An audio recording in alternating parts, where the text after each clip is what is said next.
Assalamualaikum warahmatullahi wabarakatuh. Alhamdulillahirabbil alamin. Wa bihi nasta'inu ala umuri dunya waddin. Wa sallallahu ala sayyidina Muhammadin wa ala alihi wa sahbihi ajma'in. Amma ba'd. Kendatipun saat ini COVID-19 masih mendera negeri kita tercinta, mudah-mudahan ketika tiba waktunya 1 Syawal 1441 Hijriah, kita umat Islam sudah bisa melaksanakan sholat Idul Fitri sebagaimana biasa, baik di masjid, di musola.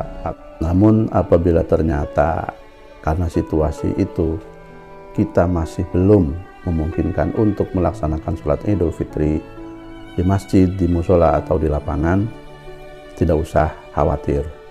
Kita masih bisa melaksanakannya di rumah masing-masing, baik secara sendiri-sendiri ataupun berjamaah.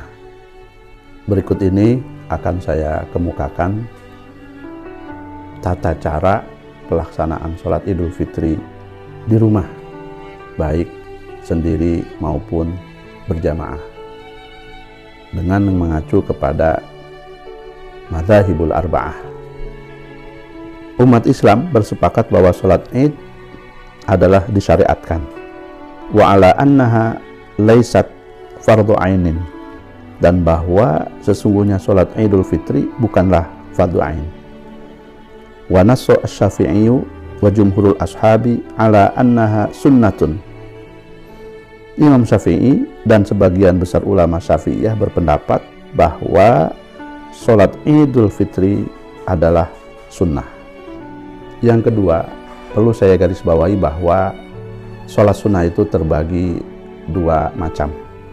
Imam Asy-Syafi'i di dalam kitab Al-Um juz 1 Shahifah 86 berkata, walit tatawu'i wajhani.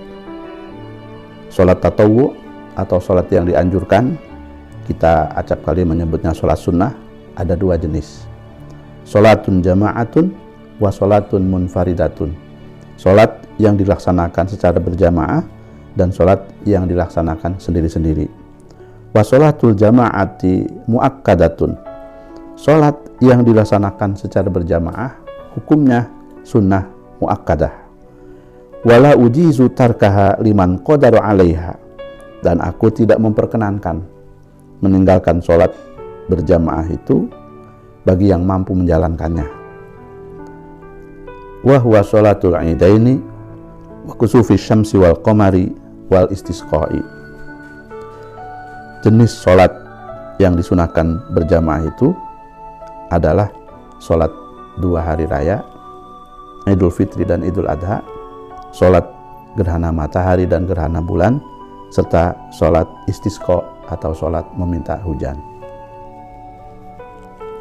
Ketiga, sholat Idul Fitri jika tidak dapat dilaksanakan berjamaah di masjid, di musola atau di lapangan, dapat juga dilaksanakan berjamaah secara terbatas di rumah atau di tempat lain.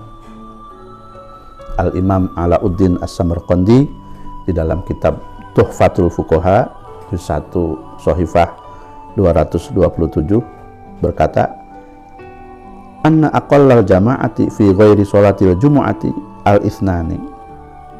Sesungguhnya minimal orang melaksanakan sholat berjamaah pada selain sholat Jumat adalah 2 orang. Wa huwa ayyakuna imamun wahidun ma'al qaumi, yaitu seorang imam dan seorang makmum. Jadi jikapun hanya 2 orang di rumah atau di tempat lain, maka kedua orang itu sudah dapat melakukan sholat Idul Fitri secara berjamaah. Kendatipun murid Imam Alauddin As-Samarqandi yaitu Imam Al-Kasani di dalam kitab Bada'i'us Shana'i berpendapat minimal sholat berjamaah untuk sholat Idul Fitri adalah 4 orang. Di dalam kitabnya Bada'i'us Shana'i juz 1 halaman 268 ia berkata, inna sholatal idi tan'aqidu bi arba'atin. Sholat id itu sah dengan jumlah 4 jamaah. Imamun wa thalathuna ma'mumina. 1 orang jadi imam dan 3 orang jadi makmum. Li'annahu adadun yazidu ala aqallil jam'i. Karena jumlah 4 orang itu adalah jumlah minimal dari jamak.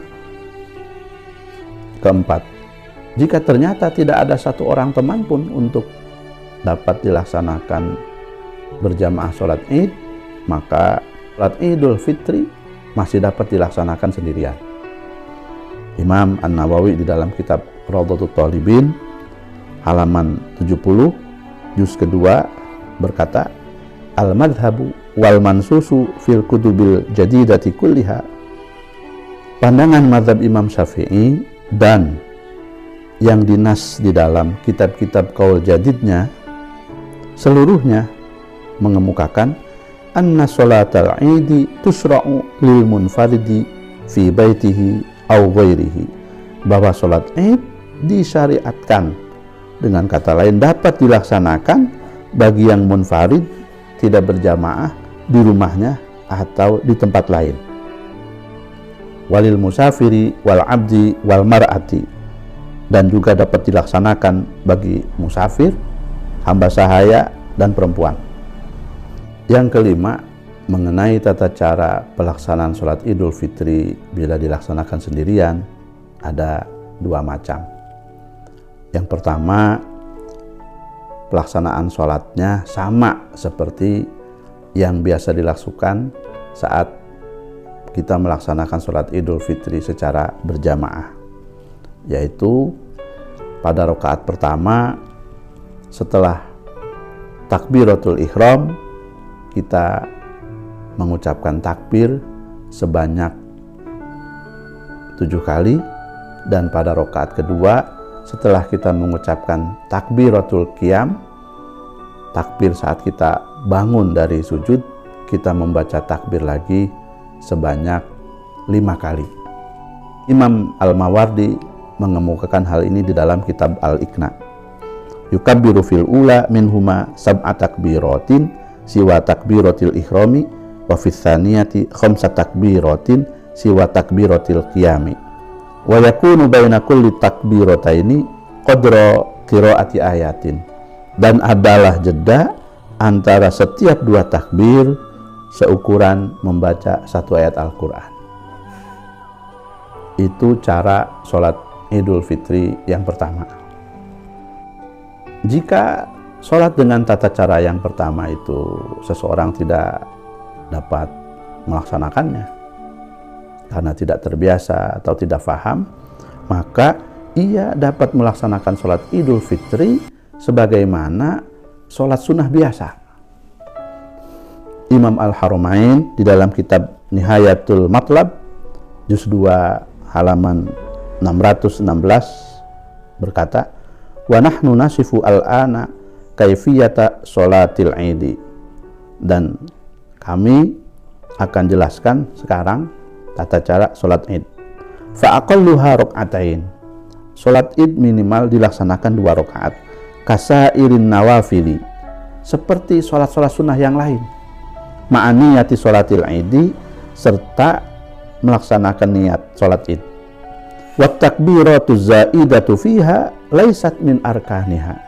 Adapun takbir-takbir tambahan di dalam sholat idul fitri atau sholat idul adha bukanlah bagian dari rukun-rukun sholat. Wala yata'allaqu bitarkiya aidan sujudus sahwi, dan tidak ada konsekuensi dengan meninggalkan takbir-takbir itu melaksanakan sujud sahwi.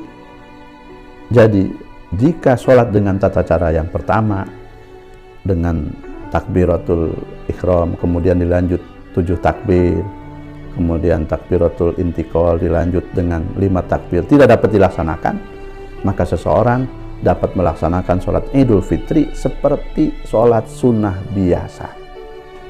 Yang keenam, apabila seseorang melaksanakan sholat idul fitri sendirian di rumah atau di tempat lain, maka tidak disyariatkan bagi dia melaksanakan khutbah. Di dalam kitab Rawdatul Talibin, Al-Imam An-Nawawi juz 2 halaman 70 berkata, wa idza qulna bil madhhabi, dan apabila kita berpegang pada pendapat ini, fasallahal munfaridu lam yaktub ala sahih. Seseorang yang melaksanakan sholat Idul Fitri sendirian, menurut qaul yang sahih, tidak melaksanakan khutbah.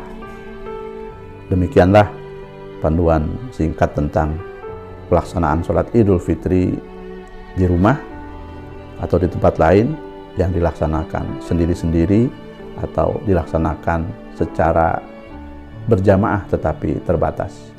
Semoga ada manfaatnya dan bisa menjadi kemudahan bagi yang membutuhkan. Wassallallahu ala sayyidina Muhammadin wa ala alihi wa sahbihi wasallam. Walhamdulillahi rabbil alamin. Assalamualaikum warahmatullahi wabarakatuh.